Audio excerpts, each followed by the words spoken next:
غسل کا کیا کیا حیثیت ہے ایک روٹی میں؟ کوئی ہے روٹی کی حیثیت؟ بڑے بڑی شادیوں میں کہتے ہیں معاشرہ نہیں سدھر رہا، معاشرہ نہیں سدھر رہا. ایک نہیں بلکہ 100 روٹی ٹیبلوں کے نیچے پڑی ہوئی نظر آتی ہے. 100 روٹی ٹیبلوں کے نیچے. یہی تو ہے معاشرے کا بگاڑ. ہم یہاں پر جتنے بیٹھے ہوئے ہیں کوئی ایک کھڑا ہو کر اپنے دل سے یہ کہہ دے کہ میں جس شادی میں جاتا ہوں میری تمنا ہوتی ہے کہ میں کھڑے ہو کر کھانا کھاؤں. ایک کہہ دے مجھے دل سے اپنے جھوٹ نہیں بولے.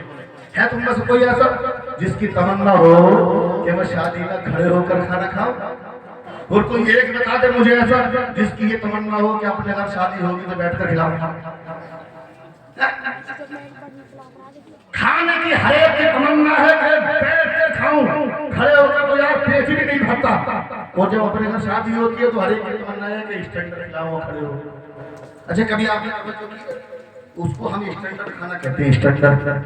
لیکن اسی کھانے میں دو طریقے کے مہمان ہوتے ہیں.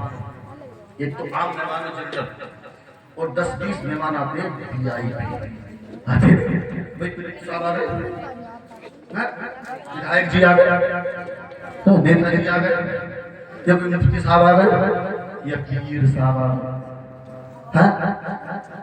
بتائیے اب کیا آج تک آپ نے کسی ایسی محفل میں دیکھا کہ جتنے میں نے نام لیے ہیں ان میں سے کسی کو آپ نے کھڑے ہو کر کھانا کھلایا؟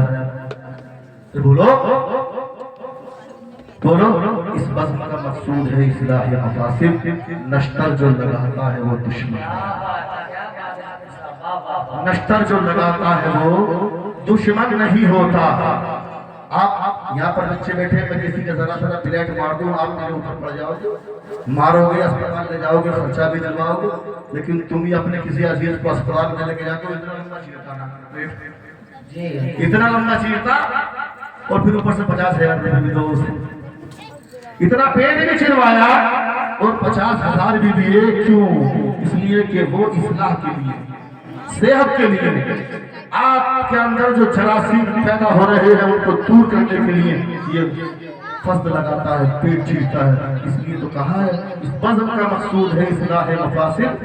نشتر جو لگاتا ہے وہ دشمن نہیں ہوتا. اب یہ بتائیے میں نے اتنے لوگوں کے نام لیے کہ آپ نے دیکھا کبھی کسی ان میں سے کسی کو کھڑے ہو کر آپ نے کھانا کھلایا ہو؟ جیسے نیتا جی آئے، منتری صاحب آئے، پیر صاحب آئے، یہ آپ کرسیاں لگا رہے ہو، کہیں صوفہ لگا رہے ہو، کہیں میز لگا رہے ہو. میں کہتا ہوں یار یہ تو اسٹینڈرڈ کھانا تھا.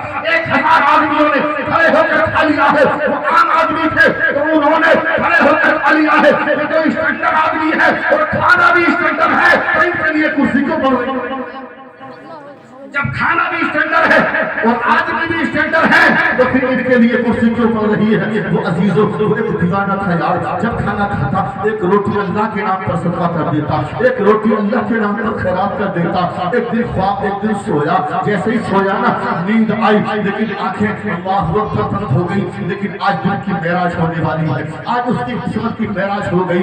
جیسے ہی سویا خواب میں نبی کریم صلی اللہ تعالی علیہ وسلم تشریف لے آئے. میرے حضور خواب میں تشریف لائے، اس دیوانے کے خواب میں اس دیوانے کے تشریف لائے. میرے نبی نے ارشاد فرمایا او میرے دیوانے، او میرے دیوانے تو صرف اور صرف اللہ رب العزت کی دعوت کرتا ہے. او میرے دیوانے تو صرف رب کی دعوت کرتا ہے، لیکن آج تک تو نے کبھی ہماری دعوت نہیں کی ہے، آج تک تو نے کبھی ہمیں دعوت میں مدعو نہیں کیا ہے. اس دیوانے نے کہا یا رسول اللہ میں صدقے جاؤں، پروردگار عالم دعوت سے پاک ہے، دعوت کا مطلب کیا ہے؟ اور اللہ کے نبی نے ارشاد فرمایا اے میرے چاہنے والے سن، تو جو روٹی اللہ کے نام کا صدقہ کرتا ہے پروردگار عالم تجھے، اللہ پروردگار عالم تجھے رب کی دعوت کرنے کا ثواب عطا فرماتا ہے. لیکن تو نے کبھی ہماری دعوت نہیں کی ہے.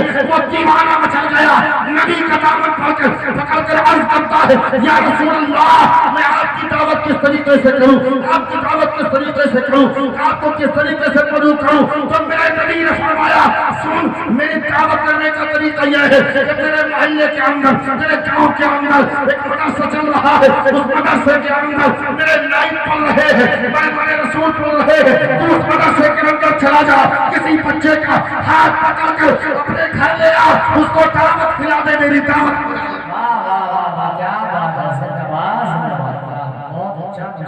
میری دعوت ہو جائے گی.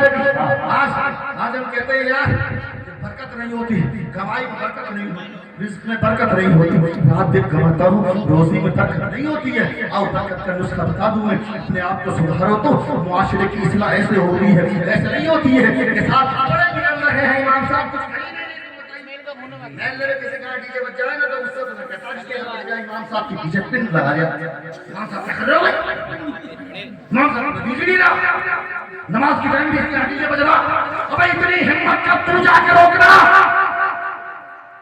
نماز کا وقت اگر مائک بول رہا ہے تو امام بھائی روکے گا، تو جا کے روک، کبھی تیری دعوت نہیں ہوئی تو تو نے امام صاحب سے کہا میری دعوت نہیں ہوئی، تب خاندان والوں سے کہتا ہے میری دعوت اس نے کیوں نہیں کی ہے، لیکن اگر ڈیجے بج رہا ہے، اگر رنگیاں ناچ رہی ہے تو امام سے شکایت کرتے ہو تو ذمہ امام کا ہے، لیکن قسم خدا کی اگرچہ ان کا ذمہ نہیں ہے لیکن پھر بھی بیچارے نے اصلاح معاشرہ کانفرنس کرا، اصلاح معاشرہ کانفرنس کراتے ہیں، برکت نہیں ہوتی ہے، اللہ اکبر شکایت کرتے ہو، حضور حافظ ملت علیہ الرحمت والرضوان کا نام سنا آپ نے؟ سب نے نہیں سنا۔ الجامعۃ الاشرفیہ مبارک پور اعظم گڑھ کے اندر ہندوستان کا سنیوں کا سب سے بڑا ادارہ ہے جس میں 3000 کے لگ بھگ بچے پڑھتے ہیں، 3000 کے لگ بھگ۔ یہ خادم کہیں سے کچھ لے کر آیا ہے جو بھی ہے اس خادم کے